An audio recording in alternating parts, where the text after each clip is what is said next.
The lantern didn't come. Not that night, not the next, not for a full turn of the moon. Clelt still came to the bend, but the water stayed empty, and the trees made no room for magic. The silence felt different now, not watchful but distant, as if the river had turned its back. He kept the routine. He spoke his truths aloud, small ones, then harder ones. But no glow answered. Leyra didn't come either.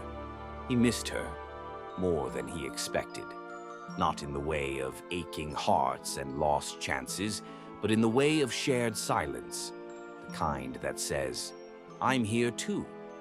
He had become so used to being alone that he didn't notice when loneliness returned, until it settled like a second skin. One morning he found a note at the edge of the river. "I need to face something on my own. I'll find you again." It wasn't signed, it didn't need to be. Clelt spent his days retracing old paths. He visited Mira again, hoping for new meaning in old riddles, but her answers were only more gentle mysteries. He walked the ridge where the fog never lifted. He sat beneath the cairns he once stacked as a child. He reread the last pages of his notebook over and over. Still, no lantern. One night he shouted at the river, "What else do you want from me?" His voice echoed through the dark. No reply. He sank to his knees, anger melting to grief. He pressed his forehead to the cool grass and whispered, "I'm trying. I really am." That night, the dream returned. He was a boy again, standing on the riverbank, his mother beside him, hand in his. But this time she didn't wish for silence. She only looked at him and said, "You're allowed to feel it." And in the dream, he wept freely. When he awoke, he found a single blackberry on the stone beside him. No one else had been there. He walked to the old bench in the clearing again, the same place the memory had returned to him in Part 5. This time he sat with the notebook open, stone beside it. He didn't write right away. He thought about the memory, not just of his mother, but of the wish itself. How her love had taken the shape of silence. How he'd been protected at the cost of understanding. And it dawned on him, maybe the lantern never failed to appear.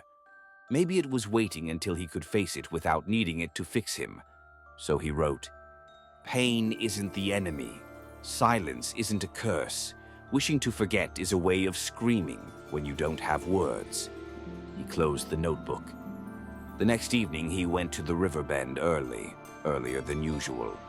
Not to wait, to prepare. He brought no offering, no light, just himself. But as the sun dipped low, footsteps sounded behind him. Leyra.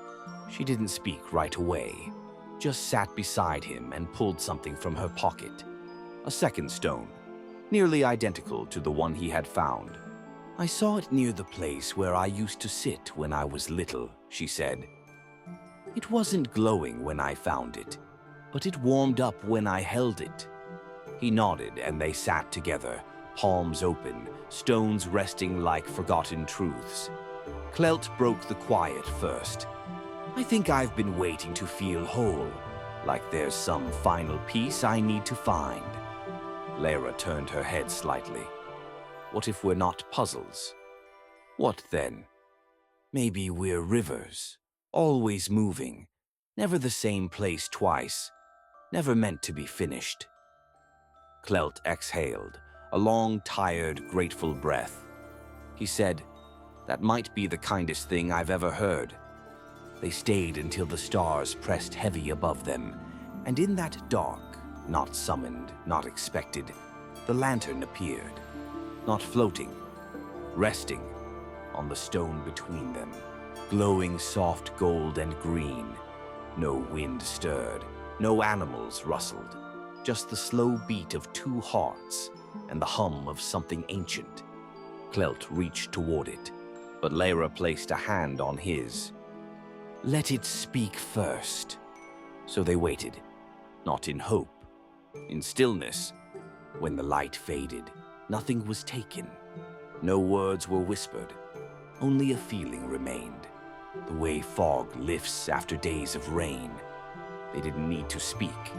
The stones in their hands were cool now, ordinary, but they kept them, not as proof, as reminders that the wish they needed most wasn't for things to change. It was for the strength to remain. That night, Clelt dreamed again. His mother's voice. Only this time she said, "I never meant to make you forget. I just didn't want you to hurt." And Clelt, even in the dream, answered, "I know, and I remember now." The lantern flickered in the distance, not for him, but for someone else. Someone not ready yet, but close.